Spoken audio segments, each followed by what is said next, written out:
Live हो गया start. उद्योग धंधे लगाना है।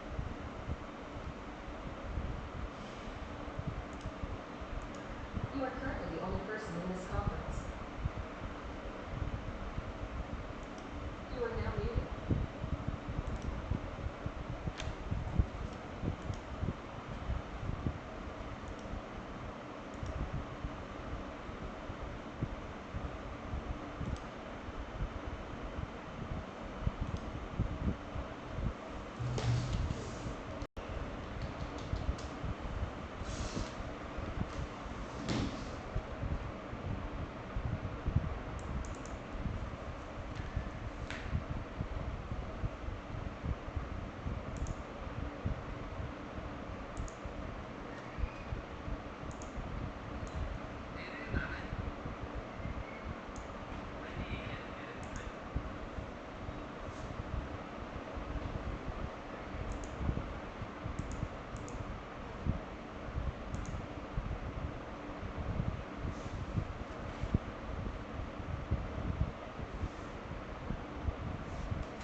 उद्योग धंधे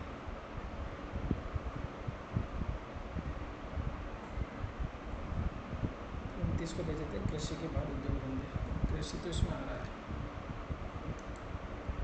इधर भाई जो भी दिला दी बाकी सब पकड़ लेंगे।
Good evening everyone, good evening, Radhe Radhe, जय श्री कृष्णा।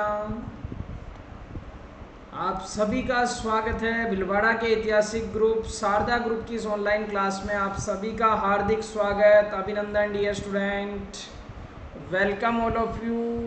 बहुत बहुत धन्यवाद, आभार सभी का। जल्दी से आ जाओ एक बार लाइव क्लास में, फटाफट से बता दो मेरी आवाज़ पहुंच रही है आप तक। Very good, very good. Screen पर भी कुछ ही देर में आपको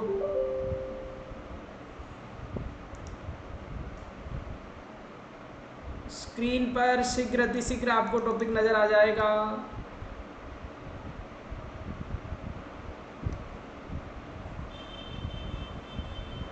यस, आई होप आपको टॉपिक दिख रहा होगा। देखिए फटाफट से बताओ एक बार।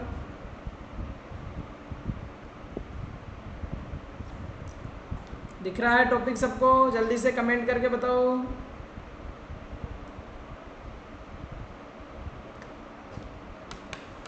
बताओ जल्दी से एक बार। Very good, very good, very good. चलो भाई, बहुत बढ़िया, बहुत शानदार, बहुत बढ़िया। चलो, तो राजस्थान ज्योग्राफी अपन पढ़ रहे हैं भीलवाड़ा के शारदा ग्रुप के clever.in इस सॉफ्टवेयर के माध्यम से। आप सब घर बैठे इस क्लासेस का आनंद ले रहे हैं।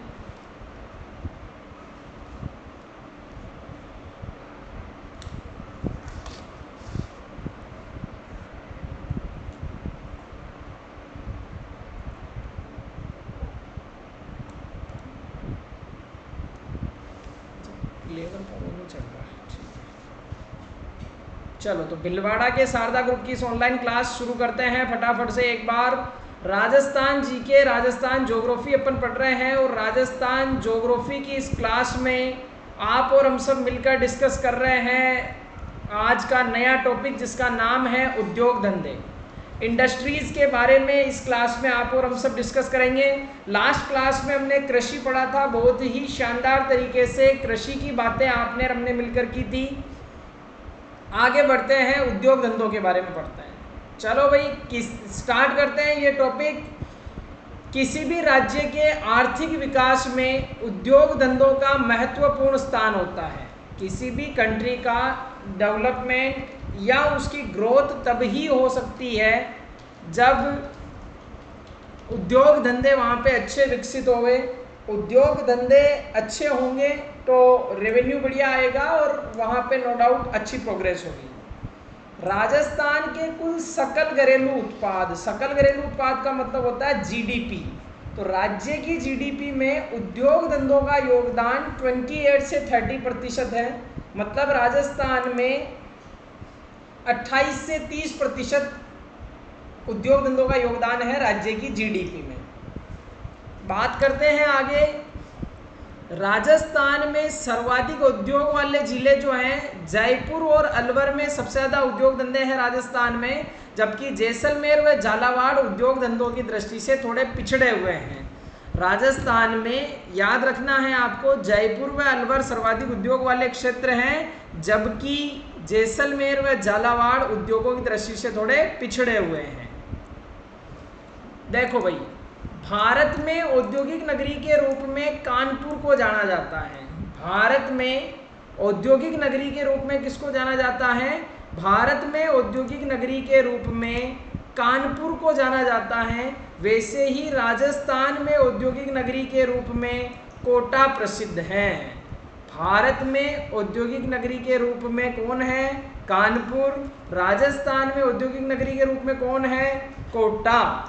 और यही रीज़न है कि कोटा को राजस्थान का कानपुर कहते हैं। कोटा को राजस्थान का कानपुर कहा जाता है क्योंकि भारत में उद्योग धंधों के लिए कानपुर प्रसिद्ध है, राजस्थान में कोटा प्रसिद्ध है, इसीलिए राजस्थान का कानपुर कहते हैं कोटा शहर को। अगला क्वेश्चन वेरी इंपॉर्टेंट आपके लिए।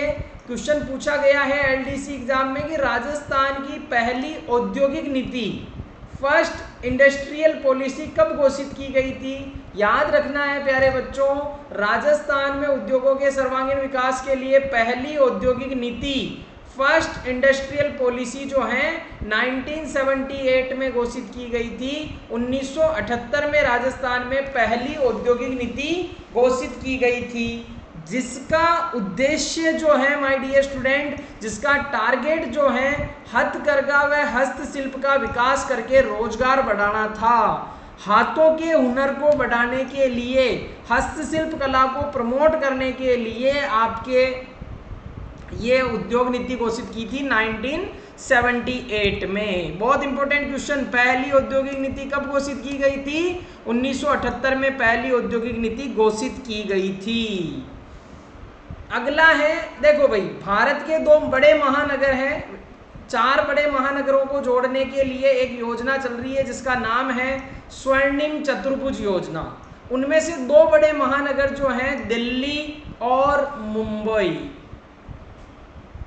तो दिल्ली मुंबई एक औद्योगिक गलियारा, दिल्ली मुंबई इंडस्ट्रियल कॉरिडोर बनाया जा रहा है। इसमें ये देखो, ये इधर आती है दिल्ली जहां मैं अभी डाक कर रहा हूं, ये नीचे गुजरात से नीचे इधर महाराष्ट्र मतलब मुंबई वाला इलाका, तो ये राजस्थान से एक हाईवे होके गुजरेगा। या ये जो दिल्ली मुंबई इंडस्ट्रियल कॉरिडोर है, दिल्ली मुंबई औद्योगिक गलियारा जो है, इसके तहत राजस्थान के अलवर जिले में विकास हुआ है। अलवर जिला इसके लिए विकसित हुआ है और टोटल ये 1489 1489 किलोमीटर के इस राष्ट्रीय राजमार्ग में से 37% हिस्सा, 37% हिस्सा कहाँ है? आपके राजस्थान में है। 37% हिस्सा राजस्थान में है। तो DMIC जो है, इसके तहत किस जिले का डेवलपमेंट हुआ है? इसके तहत अलवर जिले का डेवलपमेंट हुआ है। और कुल DMIC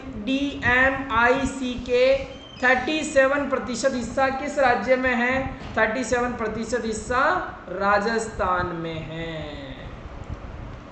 बहुत अच्छे क्वेश्चन बनते हैं यहाँ से। ये पहली औद्योगिक नीति पूछा जाता है आपसे। इसके अलावा राजस्थान का कानपुर पूछते हैं, राजस्थान की औद्योगिक नगरी पूछते हैं। ये सारे क्वेश्चन आपके लिए एग्जाम के पॉइंट ऑफ व्यू से वेरी वेरी इंपॉर्टेंट हो सकते हैं। अगला है राष्ट्रीय राजधानी क्षेत्र NCR। राष्ट्रीय राजधानी क्षेत्र NCR की बात करें, NCR का क्या मतलब होता है ये समझ लो प्यारे बच्चों। आज किसी भी उद्योगपति को, किसी भी बिजनेसमैन को अगर आप कहें कि आपको उद्योग धंधे कहाँ लगाने हैं, तो मोस्टली जने कहेंगे कि सर हमें तो दिल्ली में लगाने हैं। रीज़न क्या है? तो दिल्ली में हमें सर फैसिलिटी बढ़िया मिलेगी, सुविधाएं बढ़िया मिलेगी, इस वजह से हम तो वहाँ लगाएंगे। तो ये क्या होता है, इससे एक एरिया विशेष डेवलप हो जाता है, बाकी क्षेत्रों में ज़्यादा डेवलपमेंट नहीं होता है। इसके लिए सेंट्रल गवर्नमेंट ने क्या किया हुआ है, दिल्ली और दिल्ली के आसपास के क्षेत्रों को मिला करके एक इलाका बनाया हुआ है, एक क्षेत्र बनाया हुआ है, जिसको कहा है राष्ट्रीय राजधानी क्षेत्र। इंग्लिश में बात करें तो NCR, ठीक है, तो राष्ट्रीय राजधानी क्षेत्र। तो ये NCR में राजस्थान के 2 जिले शामिल हैं। बहुत इंपॉर्टेंट क्वेश्चन बन जाता है आपके लिए। राजस्थान के कौन कौन से जिले? अलवर व भरतपुर जिले जो हैं वो NCR राष्ट्रीय राजधानी क्षेत्र में शामिल हैं, जबकि झुंझुनू जिला इसके लिए प्रस्तावित हैं। बहुत इंपॉर्टेंट क्वेश्चन, राजस्थान के कितने जिलों को राष्ट्रीय राजधानी क्षेत्र NCR में शामिल किया है? 2 जिले। कौन कौन से? अलवर भरतपुर। कौन सा प्रस्तावित है? झुंझुनू जिला इसके लिए प्रस्तावित है। चलो भाई, बहुत बढ़िया। इंपॉर्टेंट फैक्ट आपके लिए सीधा देख रहे हैं अपन। चलो आगे देखते हैं। Very important question, EPIP। सबसे पहले क्या होता है EPIP वो समझ लो। EPIP export promotion industrial park. EPIP की फुल फॉर्म होती है dear student, export promotion industrial park. Export यानी होता है निर्यात, और प्रमोशन मतलब उनको बढ़ावा देना, जिसके लिए पर्टिकुलर शब्द प्रयुक्त हुआ है संवर्धन। इंडस्ट्रियल यानी होता है औद्योगिक, और पी यानी पार्क। क्या मतलब सर? अब आप मुझे एक चीज बताएं, अगर इस राजस्थान के माना कि इस जगह पे या इस जगह पे या ऐसे छोटे मोटे कोनों में कोई बहुत बढ़िया चीज है, बहुत फेमस चीज है, लेकिन जब तक विदेशी लोगों तक इसकी जानकारी नहीं जाएगी, जब तक विदेशी देशों के लोग इसको जानेंगे नहीं, तब तक इसके बारे में वो ऑर्डर कैसे देंगे, कैसे मंगवाएंगे अपने यहाँ? अगर उनको जानकारी नहीं है कि ये भी चीज़ कोई होती है तो कैसे मंगवाएंगे? लेकिन अगर राजस्थान के किसी भी कोने में बहुत बढ़िया चीज़ उत्पादित हो रही है, उसका एक पर्टिकुलर जगह है जहाँ पर पूरे राजस्थान की फेमस चीज़ें देखने को मिल जाती है, उनके सैंपल अवेलेबल होते हैं, उनके बारे में जानकारी होती है, तो कोई भी फॉरेनर जिसको कोई चीज़ चाहिए राजस्थान से संबंधित, वो उस जगह विशेष पर आएगा, जगह विशेष पर आकर घूम फिर के छोटे छोटे प्रोडक्ट की जानकारी लेगा और जो भी उसको पसंद आएगा उसका ऑर्डर वो दे देगा, ताकि संबंधित क्षेत्र से मंगवा करके अपन उसके यहाँ डिलीवर्ड कर दें। तो ये जो क्षेत्र बनाए जाते हैं जहाँ पर छोटी छोटी चीज़ों को बाहर भेजने के लिए प्रमोट किया जाता है, उन्हें हम कहते हैं EPIP, मतलब एक्सपोर्ट प्रमोशन इंडस्ट्रियल पार्क, अर्थात निर्यात संवर्धन औद्योगिक पार्क उनको कहा जाता है। ठीक है सर, EPIP कह देंगे, समझ में आ गया सर कि निर्यात को बढ़ावा देना है। देखो भाई, सबसे पहले आधे से ज़्यादा बच्चों को इन शब्दों का अर्थ नहीं पता होता है कि निर्यात मतलब क्या है और आयात मतलब क्या है। निर्यात और आयात, देखो, आ यानी आया, आ यानी आ रहा है, मतलब जो विदेशों से भारत में लाते हैं अपन, वो तो क्या हो गया, आयात। निर्यात, निर यानी जाना, तो ये क्या हो रहा है, भारत से अपन भेज रहे हैं। अगर भारत से कोई चीज हम बाहर भेजते हैं वो क्या है, निर्यात, इंग्लिश में कहते हैं इसको एक्सपोर्ट। और विदेशों से कोई चीज भारत में मंगवा रहे हैं उसे कहते हैं आयात, इंपोर्ट। ठीक है, तो ये एक्सपोर्ट इंपोर्ट की मैं बात कर रहा हूं। इतने बड़ी लैंग्वेज में समझ में नहीं आवे तो सीधी सी भाषा में बहुत घरेलू एग्जाम्पल समझा देता हूं। आप भारत की सानिया मिर्जा को बाहर भेज दिया आपने पाकिस्तान में, तो वो तो हो गई निर्यात, और बाहर इटली से सोनिया गांधी ले आए, वो हो गया आयात। लो साहब, अब तो आ ही गया होगा समझ में। जो चीज बाहर जा रही है वो क्या है, वो है निर्यात। जो चीज अंदर आ रही है वो क्या है, आयात। अब मुझे आप सभी विद्वान कैंडिडेट सोच विचार करके बताओ, कोई भी देश आर्थिक रूप से मजबूत कब होगा, क्या चीज बढ़ेगी तो वो आर्थिक रूप से मजबूत होगा, आयात या निर्यात? किस चीज के बढ़ने से कोई भी देश आर्थिक रूप से मजबूत होगा, जल्दी कमेंट करो। किस चीज के बढ़ने से?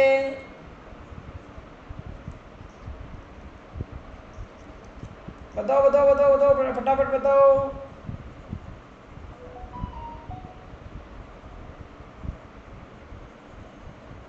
अरे वाह यार, वेरी गुड।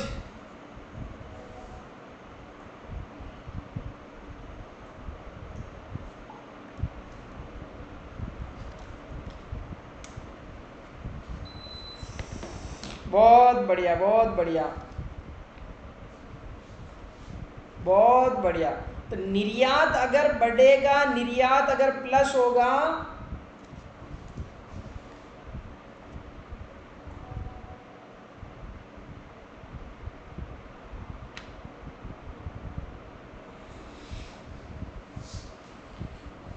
चार तारीख से जो भी वीडियो है उसकी PDF भी नहीं देख पा रहे हैं, हो जाएगा आपका समझ।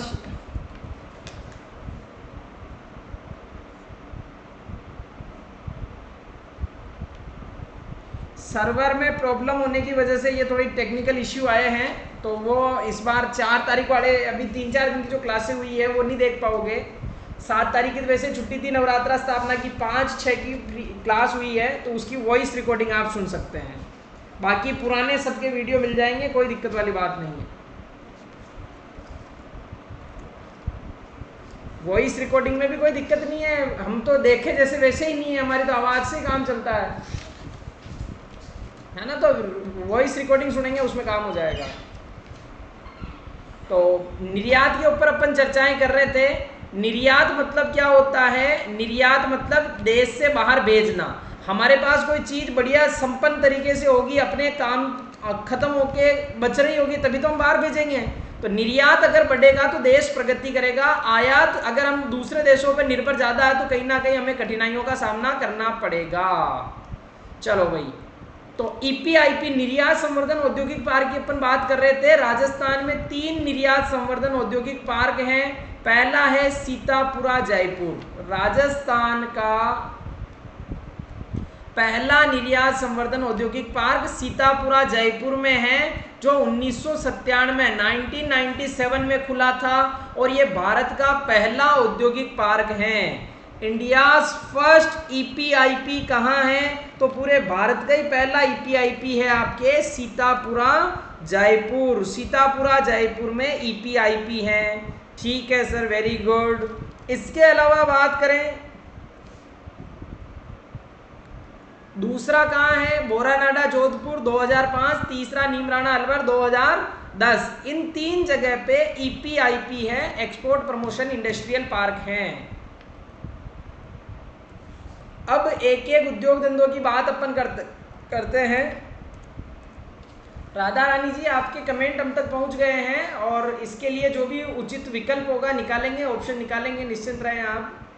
कुछ ना कुछ करेंगे इसका भी ऑप्शन। अब ये टेक्निकल चीज़ें हैं, थोड़ी हो गई थी सर्वर की वजह से, तो करेंगे इसका भी समाधान कुछ ना कुछ। चलो भाई, सूती वस्त्र उद्योग की अपन बात कर लेते हैं। सूती वस्त्र उद्योग पहला उद्योग हमें पढ़ना है, सूती वस्त्र उद्योग, जिससे एग्जामों में क्वेश्चन बढ़िया पूछे जाते हैं। पिछली वाली रीट में भी क्वेश्चन था आपके लिए सूती वस्त्र उद्योग से। वो क्या था कि राजस्थान में सूती वस्त्र उद्योग का प्रारंभ कहाँ से हुआ है, ये क्वेश्चन आपसे पूछा गया था।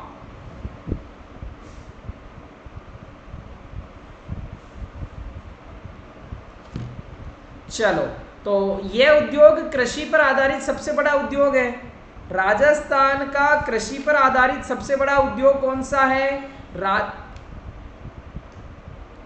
राजस्थान का कृषि पर आधारित सबसे बड़ा उद्योग है सूती वस्त्र उद्योग। आगे बात करते हैं, तो ये राजस्थान का सबसे प्राचीन व संगठित उद्योग माना जाता है। राजस्थान का सबसे पुराना और सबसे पुराना व सबसे संगठित उद्योग कौन सा है?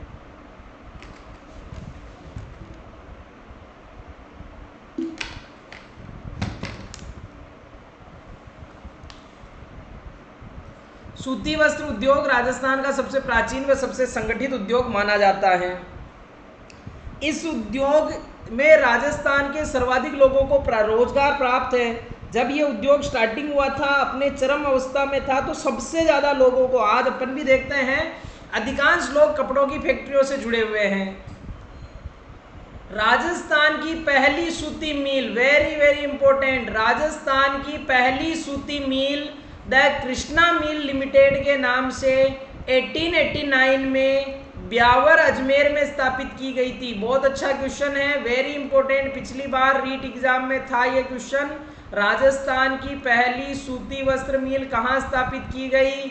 ब्यावर अजमेर। कब स्थापित की गई? 1889। किस नाम से? द कृष्णा मिल लिमिटेड के नाम से। तो पिछली बार लैंग्वेज इस प्रकार थी, राजस्थान में सूती वस्त्र उद्योग का श्री गणेश कहाँ से हुआ है? राजस्थान में सूती वस्त्र उद्योग का श्री गणेश कहाँ से हुआ है, ये चीज आपसे पूछी गई थी। तो याद रखना है कहाँ से हुआ है? ब्यावर अजमेर से हुआ है। क्या नाम था? The Krishna mill limited. कब? 1889। और आजकल तो खूब सारी मशीनें आ गई, लेकिन पहले हाथों से ज़्यादा प्रयोग होकर चीज़ें चलती थी कपड़ों के लिए। तो हथकरघों की दृष्टि से सबसे बड़ी मिल कौन सी है? हथकरघों की दृष्टि से सबसे बड़ी सूती मिल है द कृष्णा मिल लिमिटेड। बाकी नॉर्मली देखें तो राजस्थान की सबसे बड़ी सूती मिल महाराजा उम्मेद मिल लिमिटेड है, जो 1942 में पाली में बनाई गई थी। दोनों चीजें याद रखें। राजस्थान में हथकरघों की दृष्टि से सबसे बड़ी सूती मिल कौन सी है? The Krishna mill limited 1889 Beawar Ajmer. और राजस्थान की सबसे बड़ी सूती मिल कौन सी है? महाराजा उम्मेद मिल लिमिटेड 1942 पाली।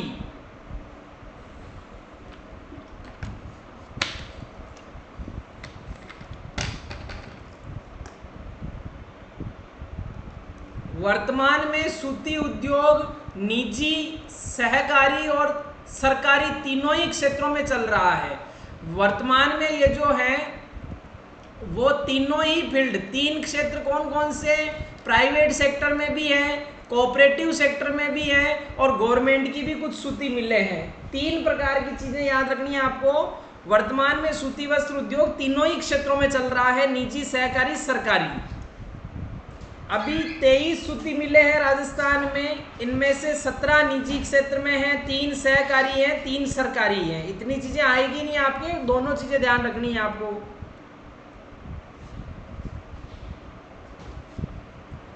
सहकारी, सहकारी का मतलब आप कंफ्यूज हो रहे होंगे कि सर सहकारी का क्या मतलब होता है? सहकारी का मतलब होता है जो दो या दो से अधिक लोगों के समूह द्वारा, मतलब जिसमें जो प्रॉफिट होगा, इन्वेस्टमेंट होगा, वो कोई एक व्यक्ति विशेष नहीं कर करके दो या दो से अधिक लोग मिल करके करते हैं, उसे कहते हैं कोऑपरेटिव सेक्टर। धीरे धीरे धीरे बड़े पैमाने पर होने पर गवर्नमेंट की तरफ से भी इसमें सब्सिडी मिलने लग जाती है, अनुदान मिलने लग जाता है। तो 3 सहकारी मिलें हमने बताई है। देखो, राजस्थान राज्य सहकारी कतई मिल 1965 में गुलाबपुरा भिलवाड़ा, गंगानगर सहकारी गंगापुर भिलवाड़ा, और श्री गंगानगर सहकारी मिल जो नाम श्री गंगानगर है लेकिन जिला इसका हनुमानगढ़ है। मतलब सीधी सी भाषा में याद रखना है, 3 सहकारी मिलें जो हैं, 2 भिलवाड़ा में हैं, 1 हनुमानगढ़ में है। 2 सहकारी मिलें तो है भिलवाड़ा, 1 है हनुमानगढ़। अब ये तीनों ही सहकारी मिलें जब घाटे का सौदा साबित हो रही थी, ज़्यादा प्रॉफिट था नहीं, तो क्या हुआ? 1 अप्रैल 1993 को, 1 अप्रैल 1993 को तीनों मिलों को मिलाकर राजस्थान राज्य सहकारी स्पिनिंग व जीनिंग संघ, जिसको शॉर्ट में कहते हैं स्पिनफेड, संस्था बना दी गई। बहुत इंपॉर्टेंट क्वेश्चन। तीनों सहकारी क्षेत्रों को मिला करके कौन सी संस्था का गठन हुआ? तीनों सहकारी क्षेत्रों को मिला करके स्पिनफेड नामक संस्था का गठन हुआ था, स्पिनफेड। अब 3 सहकारी क्षेत्र की तो पढ़ ली, 3 सरकारी कहाँ कहाँ हैं? Edward cotton mill Beawar Ajmer, Mahalakshmi cotton mill Beawar Ajmer, Vijaynagar cotton mill Vijaynagar Ajmer. फिर से देखो, एक बार देखो, यहाँ से चीजें समझ के पढ़ो आगे से आगे। ये 23 सूती वस्त्र मिलों में 17 निजी हैं, प्राइवेट हैं, 3 कोऑपरेटिव हैं, 3 सरकारी है। 3 कोऑपरेटिव में 2 भिलवाड़ा में है, 1 हनुमानगढ़ में है। और इधर सरकारी तीनों ही किस जिले में है? तीनों ही सरकारी मिलें अजमेर में हैं। और ये जो सहकारी मिलें हैं, इनको मिला करके 1993 में एक संस्था बना दी जिसका क्या नाम है? स्पिनफेड। कौन सी संस्था बना दी? स्पिनफेड नामक संस्था का गठन कर दिया। सर समझते हुए पढ़ते जाओ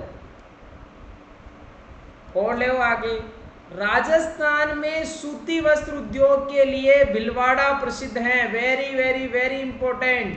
पूरे राजस्थान में सूती वस्त्र उद्योग के लिए भिलवाड़ा प्रसिद्ध है, इसलिए भिलवाड़ा को वस्त्र नगरी या राजस्थान का मैनचेस्टर कहते हैं। सूती वस्त्र उद्योग के लिए भिलवाड़ा प्रसिद्ध है, इसलिए भिलवाड़ा को वस्त्र नगरी व राजस्थान का मैनचेस्टर कहा जाता है। वस्त्र नगरी व राजस्थान का मैनचेस्टर। राजस्थान के नवीन मैनचेस्टर के रूप में भिवाड़ी अलवर को जाना जाता है। राजस्थान का नवीन मैनचेस्टर कौन सा है? भिवाड़ी अलवर। अब मुझे फटाफट से बताओ, देखिए मैनचेस्टर कहाँ है? मैनचेस्टर कहाँ है, जल्दी से बताओ। मैनचेस्टर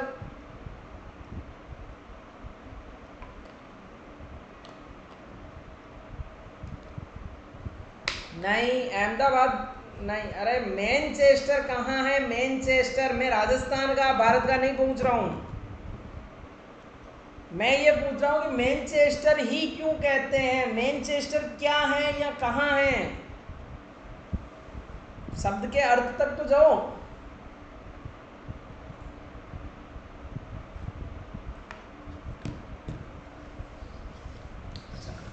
मैं तो बोल सकता हूँ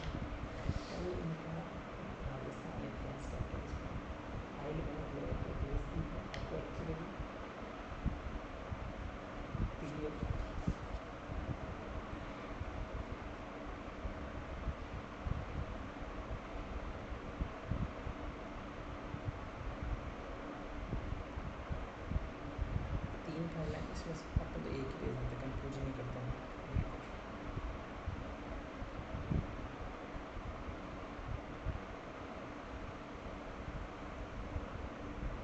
पीछे के 50 रुपये बनाएगा, पीछे के 50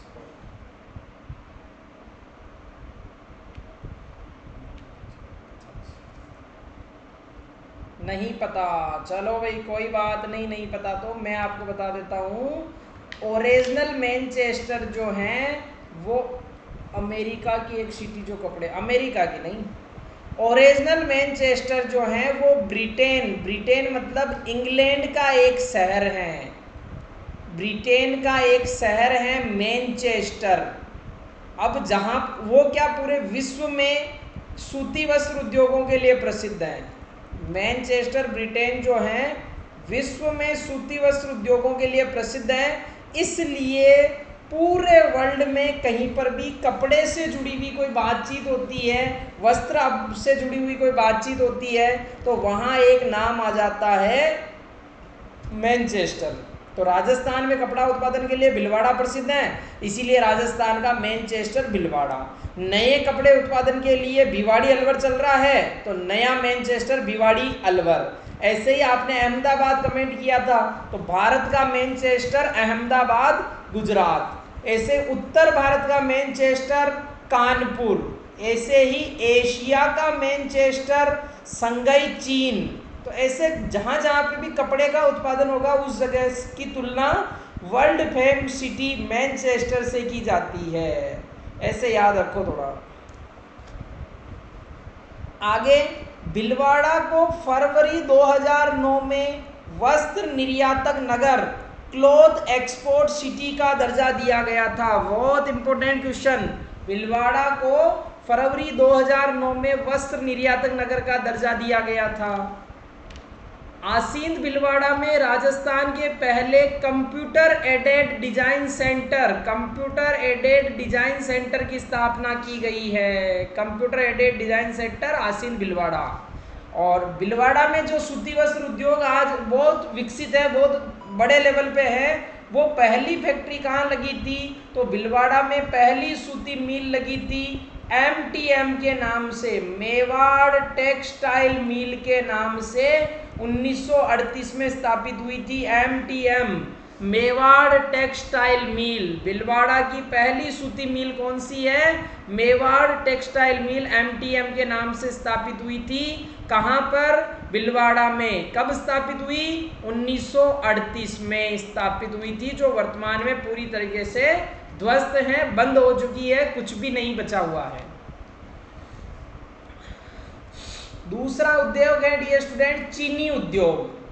तो राजस्थान में सर्वाधिक गन्ना व चीनी का उत्पादन श्री गंगानगर जिला करता है। याद रखना है, चीनी जो है मतलब शक्कर जो है, शुगर जो है, वो सबसे ज़्यादा होती है कहाँ पर? श्री गंगानगर जिले में शुगर का ज़्यादा उत्पादन होता है। चीनी उद्योग राजस्थान का पहला उद्योग है जो निजी, सहकारी, सरकारी, देखो आज तीनों ही फील्ड में हर उद्योग चलने लग गया है। कोई सा भी उद्योग हो, प्राइवेट सेक्टर में भी होगा, गवर्नमेंट में भी होगा, कोऑपरेटिव फील्ड में भी वो होगा। लेकिन इसकी शुरुआत कहाँ से हुई? पहली बार जो है ये कहाँ, कौन सा उद्योग था जो निजी, सरकारी, सहकारी तीनों ही क्षेत्रों में चला? तो पहली बार चीनी उद्योग था, शुगर उद्योग था, शक्कर उद्योग था, जो पहली बार निजी, सरकारी, सहकारी तीनों ही क्षेत्रों में चला था। चीनी की पहली फैक्ट्री कहाँ लगी? तो मेवाड़ शुगर मिल लिमिटेड के नाम से भोपाल सागर चित्तौड़गढ़ में 1932 में पहली चीनी फैक्ट्री लगी थी, जो निजी क्षेत्र की थी, प्राइवेट क्षेत्र में थी। Shri Ganganagar sugar mill limited कहाँ है? श्री गंगानगर में है। 1937 में ये खुल गई थी, जो स्टार्टिंग में निजी क्षेत्र में थी, लेकिन 1956 में इसे सार्वजनिक क्षेत्र में ले लिया गया, पब्लिक क्षेत्र में इसको ले लिया गया। Shri Ganganagar sugar mill limited Shri Ganganagar में सार्वजनिक क्षेत्र में ले लिया गया। 1968 से, ये अभी ऐसे ही एग्जाम में पूछा गया था आपसे, 1968 में यहाँ चुकंदर से चीनी बनाई जा रही है। 1968 से यहाँ पर Shri Ganganagar sugar mill limited में क्या कर रहे हैं? चुकंदर से चीनी बना रहे हैं। और ये प्रिसीजन ग्लास फैक्ट्री धौलपुर इसी के अधीन कार्यरत है। ये जो चीनी फैक्ट्री है Shri Ganganagar sugar mill limited, जहां अभी कोरोना लॉकडाउन में जो आपके हैंड सैनिटाइजर हैं वो बनाए गए थे, वो शुगर मिल जो है वो पहले निजी क्षेत्र में थी 1937 तक। 1956 में उसे गवर्नमेंट ने ले लिया और 1968 में वहाँ चुकंदर से चीनी बनाई जा रही है, जो अभी ऐसे ही में पूछा गया था। तीसरी चीनी factory Keshoraipatan sugar mill limited, Keshoraipatan Bundi में है। Keshoraipatan sugar mill limited Keshoraipatan Bundi में है। ये 1965 में सहकारी क्षेत्र में स्थापित की गई थी। बहुत इंपॉर्टेंट क्वेश्चन, देखो बच्चे फुल कंफ्यूज हो जाते हैं। क्वेश्चन आवे राजस्थान की पहली चीनी फैक्ट्री, तो आपको बताना पड़ेगा राजस्थान की पहली चीनी फैक्ट्री कौन सी है। राजस्थान की पहली चीनी factory Mewar sugar mill limited है, जो भोपाल सागर चित्तौड़गढ़ में है। अगर यही पूछ लेवे कि राजस्थान की पहली चीनी फैक्ट्री जो सहकारी क्षेत्र में स्थापित की गई, तो राजस्थान की पहली चीनी फैक्ट्री जो सहकारी क्षेत्र में स्थापित की गई वो कौन सी है? वो है Keshoraipatan sugar mill limited Bundi. बहुत अच्छे से ध्यान रखो, पूछे आपसे राजस्थान की पहली चीनी factory Mewar sugar mill limited Bhopal Sagar Chittorgarh. अगर आपसे पूछ ले राजस्थान की पहली चीनी फैक्ट्री जो सहकारी क्षेत्र में स्थापित हुई, केशोरायपाटन बूंदी। बोलो कोई कंफ्यूजन किसी को भी? किसी भी प्रकार का कोई कंफ्यूजन है क्या?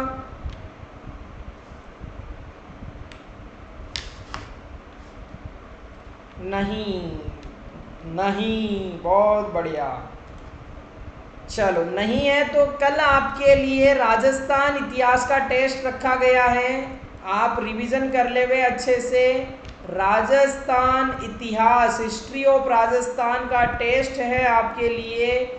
50 क्वेश्चन इस टेस्ट में आएंगे, अच्छी तैयारी करें और बढ़िया टेस्ट देवे ताकि रिवीजन होता रहे। अभी पटवारी में इनमें नो डाउट जो पेपर आपको मिलेगा बहुत शानदार क्वेश्चन हूबहू उसमें से आपको मिलेंगे। तो टेस्ट की अच्छी तैयारी करें, पढ़ते रहो, अपने सभी दोस्तों सहेलियों को भी बताओ, टेस्ट के बारे में भी जानकारी दो और राजस्थान इतिहास की तैयारी चेक करने के लिए कल टेस्ट जरूर देवें। सर टेस्ट कहाँ से दे सकते हैं?